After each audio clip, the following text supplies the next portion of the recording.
E igual que tenemos estas dos pruebas, ¿de acuerdo? La última que tenemos es el ángulo intermaleolar. Ese ángulo intermaleolar es como el transmaleolar axis, pero con el paciente en carga. Trazamos el contorno del pie, marcamos el maleolo interno y externo. La forma de marcar nuestro maleolo interno y externo ya va a determinar que nuestra medición puede ser más clara o menos clara. Bueno, en este caso trazamos los dos contornos, marcamos el segundo dedo y marcamos el centro del talón. Si el paciente no tiene componente de metatarsus adductus, esta medición me sirve. Si el paciente no tiene pie plano con hiperlasitud, torsión tibial interna, también me sirve. En el momento que exista genuvalgo, hiperlasitud, pie plano, yo recomiendo que este ángulo intermaleolar no lo midáis. Pero en este caso tomamos como referencia maleolo interno y externo, centro del talón y el segundo dedo. Trazamos la línea que une esos dos maleolos, con lo que trazamos ese eje intermaleolar. Una vez que hemos trazado ese eje intermaleolar, trazamos el eje del pie, que debería ir del centro del talón hacia el segundo dedo.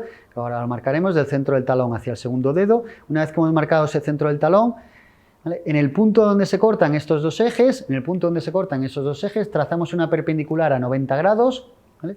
Y el ángulo que forme la perpendicular a 90 grados junto o respecto al eje del pie, ¿vale? Ahí vemos que estamos trazando esos 90 grados, perdona porque aquí con el software vamos un poquito más lentos, pero hacemos esa perpendicular a 90 grados, y el ángulo que forme la perpendicular a 90 grados y el ángulo que forme la perpendicular a 90 grados con el ángulo, con la línea del eje del pie, será nuestro valor de ángulo intermaleolar. Como veis ahí, yo os he puesto eje intermaleolar y ángulo. Realmente nosotros a esto lo llamamos el eje intermaleolar, pero el eje nunca me va a dar un valor angular. En este caso deberíamos denominarlo como ángulo intermaleolar. Ahí tenemos la perpendicular y este será el ángulo que midamos. En este caso, nuestra medición, como también está influenciada, ¿vale?, por el peroné, ¿vale?, deberíamos tener unos 5 grados más, ¿vale?, que tomado como referencia el thigh foot angle. Bueno, en este caso nos da 6 grados, con lo que las tres mediciones que hemos hecho, como veis, no tienen mucha coherencia. Este es el problema, este es el principal problema, bajo mi punto de vista, que tenemos en relación a la medición de la tibia. Porque aquí tenemos esa tabla donde tenemos las 4 maniobras, donde tenemos el valor de thigh foot angle con la edad, el valor de rotación de la tibia con la edad, el transmaleolar axis y el ángulo intermaleolar, y en relación con la edad. ¿Qué podemos concluir de cómo podemos valorar clínicamente la tibia, el desarrollo torsional de la tibia? La conclusión es que no existe una sola prueba única que esté validada para hacer ese diagnóstico o saber si nuestro desarrollo evolutivo torsional de la tibia está dentro de la normalidad. ¿Cuál es la recomendación clínica, que no científica? La recomendación clínica es que al menos utilicemos 2 de estas 4 pruebas, teniendo en cuenta que el thigh foot angle es en descarga, la rotación de la tibia es en descarga y el transmaleolar axis es en descarga. En cambio, el ángulo intermaleolar es en carga, y ese ángulo intermaleolar sí que puede estar más influenciado por hiperlaxitud, por patrones torsionales a nivel del fémur, por genuvalgo o por pie plano, con lo que nuestro ángulo intermaleolar, la recomendación es que no lo hagamos. Entonces, con cualquiera de estos 3, thigh foot angle, rotación de la tibia o transmaleolar axis, con 2 de esos 3 podríamos utilizarlos y deberíamos tener valores similares. Bueno, cuando hablemos de patología de la marcha y de pie plano, veremos casos clínicos donde haremos esta medición y veremos si está o no dentro de la normalidad y lo discutiremos. Con eso hemos valorado la tibia y ya nos quedaría el último componente, que es a nivel del pie. Ahí tenemos distintas publicaciones donde veis que no existe lo que acabo de decir, no existe evidencia científica que una maniobra, solo una maniobra, permita el diagnóstico de patología torsional de la tibia. Y la bibliografía nos dice que las más fiables son el thigh foot angle y el transmaleolar axis. No nos habla de la rotación de la tibia respecto del fémur porque no existen estudios todavía, o yo no he encontrado estudios científicos sobre cuantificación de esa rotación de la tibia respecto del fémur. ¿Qué nos quedaría a nivel del pie? A nivel del pie hay muchos componentes que cambian con la edad. Veis ahí que yo os he puesto 6, no vamos a trabajar esos 6. De aquí en la presentación solo vamos a trabajar principalmente el componente de metatarsus adductus, pero cualquiera de ellos son muy importantes, sobre todo en relación con el componente de pie plano. Del arco interno, de la posición del calcáneo, del FPI, de la flexión dorsal de tobillo y a nivel radiológico, cómo evolucionan los ángulos a nivel radiológico, de todos ellos hablaremos cuando hablemos del pie plano infantil. En la presentación, en esta, vamos a hablar principalmente del componente de metatarsus adductus, que es el principal componente evolutivo que cambia con la edad y que pueda tener más relación con la patología de la marcha. No estoy diciendo que los otros puntos no tengan importancia, sino que los vamos a trabajar cuando hablemos del componente de pie plano. En el caso de encontrarnos niños con pies planos, niños con metatarsus adductus, que es muy común, fijaos hasta el punto de común, ¿vale? Y lo habéis visto en las presentaciones anteriores, que podemos nacer hasta con 45 grados de metatarsus adductus y al finalizar nuestro crecimiento, que más o menos estemos en 9-10 años, nuestro metatarsus adductus debería ser entre 0 y 10-11 grados. Eso significa que todos los niños, en mayor o menor medida, hay un componente de metatarsus adductus. Como clínicamente podemos valorar si el componente de metatarsus adductus está o no dentro de la normalidad. Y la bibliografía nos recomienda utilizar dos maniobras clínicas, no radiológicas. Como veis ahí, el test de Bleck, que nos permite valorar el grado de metatarsus adductus, y el test de Litzblau modificado o la modificación del test de Litzblau, que me permite valorar la flexibilidad de ese metatarsus adductus. Ahí veis en la imagen que, aparte de las líneas que teníamos antes del muslo y del calcáneo, yo he marcado apófisis tiloides y a nivel de articulación calcáneo-cuboidea y el eje diafisario de M2. Y en ese vídeo estamos haciendo las dos maniobras, vamos a verlas de forma independiente. ¿En qué consiste el test de Bleck? El test de Bleck se utiliza para valorar el grado de deformidad. Paciente en decúbito prono, yo sujeto el calcáneo como lo tengo aquí, rodilla flexionada a 90 grados y sujeto el calcáneo. Y realizo la proyección del eje del pie. La proyección, esta línea roja, es la proyección del eje del pie. En condiciones normales, ese eje del pie, al finalizar el crecimiento, debería salir por el segundo dedo, que lo tenemos aquí escondido. En función del punto o el dedo por el que salga ese eje del pie, hablamos de un tipo u otro de grado de metatarsus adductus. Aquí en la bibliografía podéis encontrar la clasificación de 3 o de 5, en 3 grados o en 5. Yo me he acostumbrado a trabajar en 3 grados, porque sí que hemos encontrado relación entre los 3 grados y la flexibilidad. Y si hacemos la clasificación de 3 grados, hace referencia, hablaríamos de un metatarsus adductus leve cuando sale por el tercer dedo, de un metatarsus adductus moderado cuando sale por el cuarto dedo y un metatarsus adductus grave cuando sale por el quinto dedo o más. En este caso, claramente sale por el cuarto dedo, con lo que estaríamos hablando de un metatarsus adductus moderado. Si en vez de salir por el cuarto dedo saliera entre cuarto y quinto dedo, ahí nos quedaría la duda si decir si es moderado o grave. Existe una clasificación, como os digo, que incluso nos habla de los espacios interdigitales, ¿de acuerdo? Yo me he acostumbrado a trabajar con este en 3 grados, ¿de acuerdo? Si utilizáramos el de 5 grados o el de 5 componentes, ¿vale?, en el que habla de los espacios interdigitales, ahí ya no se habla de leve, moderado o grave, sino que se especifica exactamente por el dedo o el espacio interdigital por el que sale.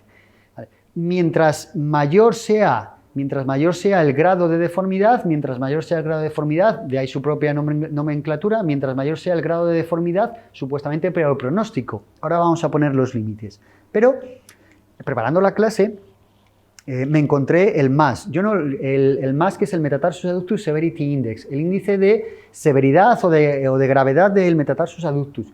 Yo este índice no lo he utilizado en consulta, ¿de acuerdo? Es un índice que, como ahora os enseñaré, está descrito desde hace tiempo, pero yo no me he acostumbrado o no lo utilizaba tanto en consulta. En primer lugar, porque ahora veréis que no tenemos valores de normalidad y tampoco está validado. En cambio, el test de Bleck, junto con el test de Litzblau, sí que encontramos relevancia y validez clínica. ¿Vale? Ahí vemos ese test, un poco de información sobre ese test de Bleck, descrito por Bleck en 1983, ¿vale? Nos dice esos valores, como yo os he dicho, de 45 disminuye a 0,14 grados a los 9 años de edad, ¿de acuerdo? Y aquí tenemos este punto, fijaros, los valores de normalidad. La bibliografía nos dice que, como hemos dicho, en niños pequeños tenemos un gran grado de deformidad. Aquí podríamos poner sin problemas la palabra grave, ¿de acuerdo? Pero la bibliografía nos dice que tenemos que utilizar como límite a los 6 años el grado de metatarsus adductus clínicamente como máximo debería ser moderado por medio de este test de Bleck y a partir de los 9 años como máximo debería de ser leve. Solo por medio de esta prueba no podemos diagnosticar el metatarsus adductus fisiológico o patológico. Tenemos que sumar el resultado de esta prueba junto con otra, ¿vale? Que utilizaríamos, como os he dicho, el componente del MAS o utilizaríamos el test de Litzblau. En este caso, ¿vale?, ese Metatarsus Adductus Severity, ¿vale?, como veis también está descrito hace muchísimos años, Lepow en 1987, pero no se han especificado qué grados, ¿vale?, podríamos tener de normalidad.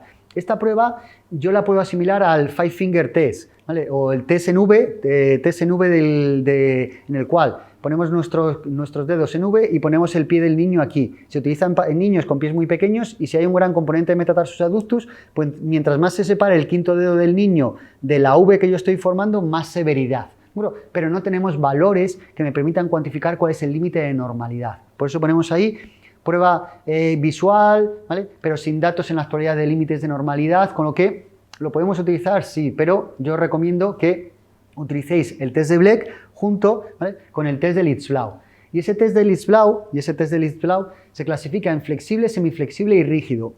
Me va a permitir valorar la capacidad de corrección o la capacidad de corrección de ese metatarsus adductus en relación con la edad. Y en este caso es una prueba que a nivel de bibliografía en rehabilitación está evidenciada científicamente que por medio de esta prueba podemos corregir metatarsus adductus siempre y cuando sean flexibles. Es decir, que es una prueba que está validada a nivel de resultado de rehabilitación. Entonces, podemos utilizar esa validación a nivel de resultado de rehabilitación con enfoque diagnóstico.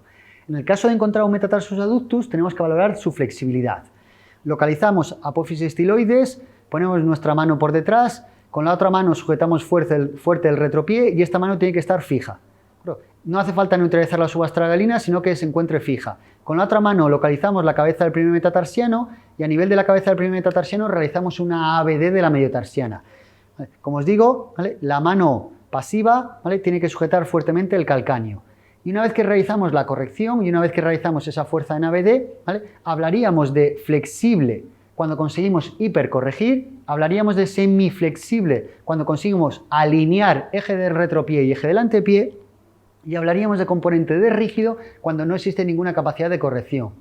Fijaros arriba tenemos una imagen, ¿vale?, de la capacidad máxima de corrección de este metatarsus adductus, y ese metatarsus adductus tiene capacidad de corrección, porque yo puedo generar fuerza en ABD, pero la suficiente para hipercorregir, no. En este caso, mi eje del retropié consigo que al hacer la corrección máxima pase aproximadamente por el segundo dedo, con lo que estaríamos hablando de un metatarsus adductus semiflexible. ¿Dónde están los límites? ¿Dónde están los límites? Los límites, ¿vale?, los tenemos en relación a la combinación de las dos pruebas, ¿vale? Ese test de Litzblau modificado, como veis ahí, como descripción original se describió en el 75, la modificación la realizó Crawford en el 94, como descripción original estaba realizada para valorar la presencia de una contractura a nivel de la musculatura del músculo abductor del hallux, ¿de acuerdo? Y la bibliografía nos dice que siempre debería de ser flexible, siempre debería de ser flexible. Bueno, entonces, si esto siempre debería de ser flexible y combinado con el valor del grado de deformidad, ¿vale?, yo me podría venir aquí y aquí tenemos ese metatarsus adductus en recién nacido flexible, a los 3 años debería ser flexible, ¿bueno?, y a partir de los 6 años ya podemos hablar del componente del grado de deformidad. Hasta los 6 años mi metatarsus adductus puede ser como máximo moderado siempre y cuando sea flexible. Y a partir de los 9 años mi metatarsus adductus en grado de deformidad como máximo leve y siempre y cuando sea flexible. Todo lo que se salga de estos límites podemos considerar que el metatarsus adductus del niño se sale de la normalidad y podría tener mucha relación con el desarrollo de alteración de la marcha en abducción o de desarrollo de pie plano. Aquí en la diapositiva, en la gráfica, tenéis otros valores, tenéis valores del FPI, de la PRCA, de la flexión dorsal de tobillo, de la formación del arco, y todos estos parámetros de desarrollo a nivel del pie los trabajaremos cuando hablemos del componente de pie plano. Con todo esto hemos hecho ese desarrollo de angular y torsional de fémur, rodilla, tibia y pie. Pero para concluir, ¿vale?, yo recomiendo que aparte hagáis esta prueba. Esta prueba, denominada patrón rotador o adaptación del test de convergencia podal, consiste en realizar la rotación interna y externa de todo el miembro inferior, ¿no? Sumamos fémur, tibia y pie y el componente de laxitud a nivel de rodilla y vamos a hacer una valoración de la capacidad de rotación de la pierna en interno y en externo. Ahí tenéis distintas visiones, lo podemos hacer en las dos piernas a la vez, o primero podemos hacer una y luego podemos hacer otra, ¿de acuerdo? Pero este patrón rotador o adaptación del test de convergencia podal, la bibliografía no nos habla de grados de movimiento porque no está evidenciada, ¿vale? Es una cuantificación muy subjetiva, ¿de acuerdo? No es una prueba diagnóstica, proviene del componente de posturología de ese test de convergencia podal y la bibliografía, como os digo, no nos habla de valores numéricos, pero mi recomendación clínica es esta. La recomendación clínica nos hace referencia aquí, que a los 3 años deberíamos tener un gran valor superior en interno que en externo. ¿Por qué? Principalmente por ese componente de anteversión femoral con el que nacemos. A medida que aumentamos en edad y ese componente de anteversión femoral disminuye ese componente de anteversión femoral y empieza a rotar externamente la tibia, esa diferencia entre interno y externo debería ser menor. Como veis ahí, a los 6 años nuestro movimiento en interno debería seguir siendo mayor que en externo, pero la diferencia debería ser menor que a los 3 años. Y a partir de los 9 años nuestro movimiento debería de ser simétrico. Como veis, no pongo valores numéricos. ¿Por qué? Porque no están evidenciados. Esta es una prueba muy subjetiva y cuando hablemos de patología de la marcha, volveremos a hablar de esta prueba, lo haremos de forma pasiva, lo haremos de forma activa y veremos qué información me va a dar en cuanto al diagnóstico de patología de la marcha. Aquí dejo la prueba para que la conozcáis, para que si no la utilizáis en consulta empecéis a trastear con ella y intentéis ver qué información nos da, y cuando trabajemos con el módulo de patología de la marcha veréis qué información le podemos conseguir, tanto para el diagnóstico como para el pronóstico. Ahí tenéis una serie de bibliografía que he utilizado para fundamentar un poco todas estas pruebas y espero que os haya resultado útil, interesante, todas estas maniobras clínicas que podemos utilizar para hacer esa valoración de la evolución tanto angular como torsional de los miembros inferiores en niños. Muchas gracias.